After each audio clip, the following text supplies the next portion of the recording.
존경하는 헌법재판소 재판관님들께, 국회 소추위원, 국회 법제사법위원회 위원장 정청래입니다.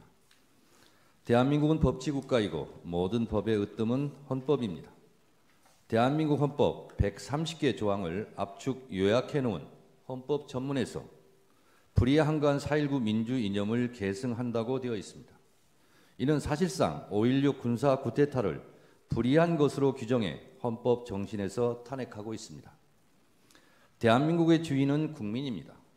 헌법은 제1조에서 대한민국은 민주공화국이고 대한민국의 주권은 국민에게 있고 모든 권력은 국민으로부터 나온다고 주권제민의 정신을 선언하고 있습니다. 국민의 것은 국민의 것입니다. 국민으로부터 위임받은 권력이 위헌, 위법적으로 국민 위에서 군림할 수는 없습니다. 헌법수호의 파수꾼 헌법재판관님, 2024년 12월 3일 아침은 평범했습니다. 대한민국 수도 서울의 기온은 영하 2도였습니다. 국민들은 늘 그렇듯이 출근을 서두르고 있었고 그날 아침 뉴스 헤드라인은 명태균 핸드폰 행방 논란이었습니다. 세계 방산 매출 100대 기업에 우리 기업 4곳이 포함됐고 대한민국 한강 작가의 노벨 문학상 수상 관련 좋은 소식도 있었습니다. 미국 바이든 정부의 우크라이나 군사 지원 뉴스는 있었지만 휴전선 전방은 조용했고 어떤 국민들도 군사적 위협을 느끼지 않은 평온한 하루였습니다. 그렇지만 재판관님들도 보셨듯이 그날의 밤은 평온하지 않았습니다.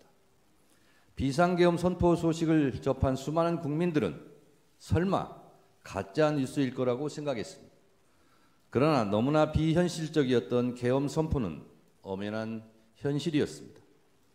피청구인 윤석열은 2024년 12월 3일 비상계엄 선포 긴급 담화문에서 국회는 범죄자 집단이 소굴이 되었고 자유민주주의 체제 전복을 기도하고 있고 국회가 자유민주주의 체제를 붕괴시키는 괴물이 된 것 같다. 대한민국이 당장 무너져도 이상하지 않을 정도로 풍전등화의 운명에 처해 있다. 우리 국민의 자유와 행복을 약탈하고 있는 파렴치한 종북 반국가 세력들을 일거에 척결하고 자유헌정 질서를 지키기 위해 비상계엄을 선포한다고 했습니다. 이 궤변을 누가 믿겠습니까? 대한민국 국민들 누가 봐도 당장 무너져도 이상하지 않을 정도의 대한민국은 결코 아니었습니다. 피청구인 윤석열의 12월 3일 비상계엄 선포 이후 대한민국은 혼란에 빠졌고 대한민국 전체가 몸살을 앓고 있습니다. 12월 3일 내란의 밤부터 민주주의의 나라 대한민국의 국격은 실추되었고 경제의 적, 불확실성이 해소되지 않으면서 국민들은 한 달 넘게 불안과 공포에 휩싸여 내란성 불면증에 시달리고 있습니다. 국민들의 저항과 국회의 신속한 대응으로 비상계엄이라는 독재 시도가 수포로 돌아간 후에도 피청구인은 망상에 근거한 자신의 경거망동을 반성하기는커녕 수사에 응하지도 않았고 법원이 발부한 체포영장의 집행도 막무가내로 거부했습니다. 이것은 대한민국의 사법체계를 뿌리채 부정하는 것입니다. 소추위원 이전에 국민의 한 사람으로서 이런 사람이 대한민국 국정의 최고 책임자 자리에 있었다는 것이 참으로 참담합니다. 이 탄핵 심판은 이런 사람을 군 통수권을 행사하는 자리로 다시 복귀시킬 것인지 말 것인지를 결정하는 재판입니다. 그 결론이 어떠해야 하는지는 너무도 자명합니다만 피청구인의 폭거로 빚어진 국가적 혼란 상태가 하루빨리 종식되어야 하므로 신속한 심리를 간곡히 요청드립니다. 헌법수호 최후의 보루이신 헌법재판관님, 대한민국 국가 경쟁력은 바로 국민입니다. 국민들은 위대합니다. 비상계엄을 소식을 듣자마자 달려나온 국민들께서 국회 본청까지 쳐들어온 계엄군을 막아서고 장갑차 앞에서 온몸으로 저항했습니다. 국민들이 국회의원들이 본청 출입을 도왔습니다. 이처럼 국민들께서 골든타임을 확보해 주신 덕분에 국회의원들이 계엄 해제 요구안을 통과시킬 수 있었습니다. 오늘날 대한민국이 전 세계의 부러움을 받을 정도로 정치, 경제, 그리고 문화적으로 우뚝 서게 된 것은 한국 현대사를 치열하게 살아내신 우리 선조들과 현재를 살아가는 우리들의 합작품입니다. 이토록 자랑스러운 대한민국을 하루아침에 전 세계 웃음거리로 만든 것이 피청구인의 비상계엄 선포였습니다. 그러나 민주주의를 지켜내려는 국민들의 열망으로 피청구인의 독재 기도를 막아낼 수 있었고, 세계는 다시 대한민국 민주주의의 놀라운 회복력에 주목하고 있습니다. 이 모든 것이 국민들 덕분입니다. 국민 여러분들께 진심으로 감사드립니다. 존경하는 헌법재판관님, 피청구인은 헌법 제69조에 따라 나는 헌법을 준수하고 국가를 보위하겠다는 선서를 하고 대통령에 취임했습니다. 그러나 피청구인은 헌법을 수호하기는커녕 헌법을 유린했습니다. 대한민국의 헌법과 민주적 시스템을 송두리째 무너뜨리려 했던 피청구인 윤석열을 왜 파면해야 하는지 그 이유를 말씀드리겠습니다. 첫째, 피청구인 윤석열은 계엄의 조건을 위반했습니다. 헌법 제77조 제1항에 대통령은 전시사변 또는 이에 준하는 국가 비상사태에 있어서 병력으로서 군사상의 필요에 응하거나 공공의 안정질서를 유지할 필요가 있을 때에는 법률이 정하는 바에 의하여 계엄을 선포할 수 있다고 되어 있습니다. 대한민국은 전시 상황도 국가 비상사태도 아니었고 병력으로서 공공의 안정질서를 유지할 만큼 혼란도 없었습니다. 같은 내용을 규정하고 있는 계엄법 제2조 2항도 동시에 위반했습니다. 둘째, 피청구인 윤석열은 계엄 선포의 절차를 위반했습니다. 계엄법 제2조 제5항은 대통령이 계엄을 선포한 때는 국무회의의 심의를 거쳐야 한다. 제6항, 국방부 장관 또는 행정안전부 장관은 국무총리를 거쳐 대통령에게 계엄의 선포를 건의할 수 있다고 되어 있고, 헌법 제82조는 대통령의 국법상 행위는 문서로서 하며 이 문서에는 국무총리와 관계 국무위원이 부서한다. 군사에 관한 것도 또한 같다고 되어 있습니다.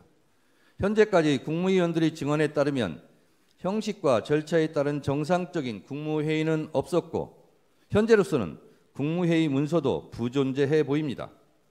이처럼 피청구인이 선포한 비상계엄은 내용에 앞서 절차 면에서도 전혀 헌법과 계엄법을 따르지 않았습니다. 셋째, 국회는 비상계엄이나 어떤 경우라도 침탈할 수 없음에도 불구하고 위헌 위법하게 침탈해 국회의 기능을 마비시키려 했습니다.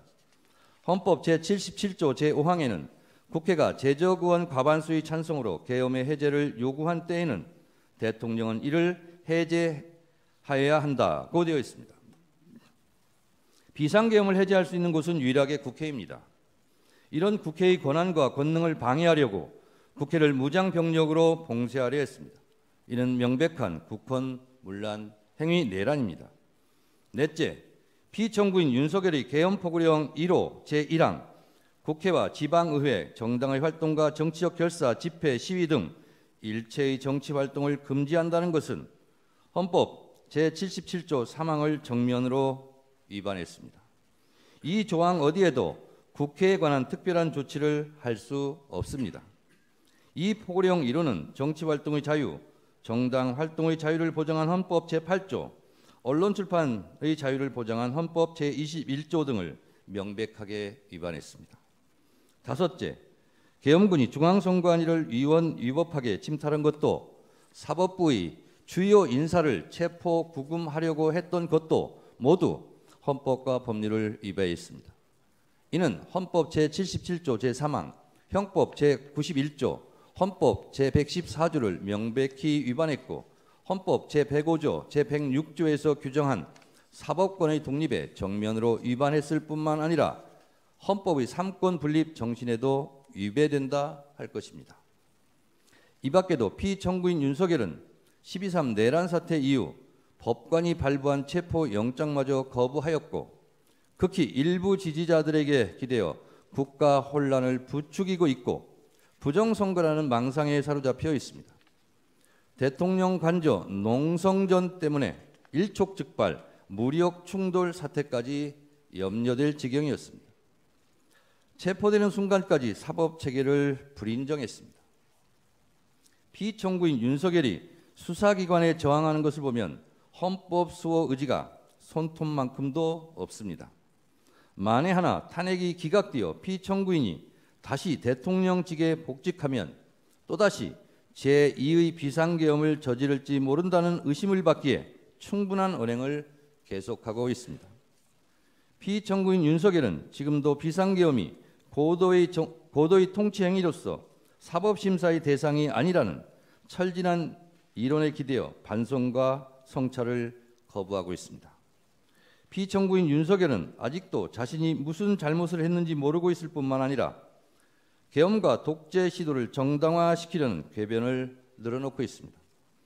그를 파면함으로써 하루빨리 대한민국을 정상으로 돌려놓아야 합니다. 위헌 위법한 비상계엄을 선포하여 피로써 지켜온 헌법을 총칼로 파괴하려 했던 피청구인 윤석열을 파면함으로써 얻을 헌법 수호의 이익이 여타의 손실보다 압도적으로 크다 할 것입니다. 프랑스 소설가 알베르 까미는 어제의 범죄를 벌하지 않는 것은 내일의 범죄에 용기를 주는 것과 똑같이 어리석은 것이다 라고 일갈한 바 있습니다. 아울러 지연된 정의는 정의가 아닙니다. 자랑스러운 대한민국 민주주의 역사의 여정에서 돌출된 헌법의 적, 민주주의 적이 다시는 준동하지 못하도록 만장일치로 신속하게 피청구인 윤석열을 파면해 주시기를 바랍니다. 존경하는 헌법재판관님들의 현명한 판결을 기대합니다. 끝까지 경청해 주셔서 감사합니다.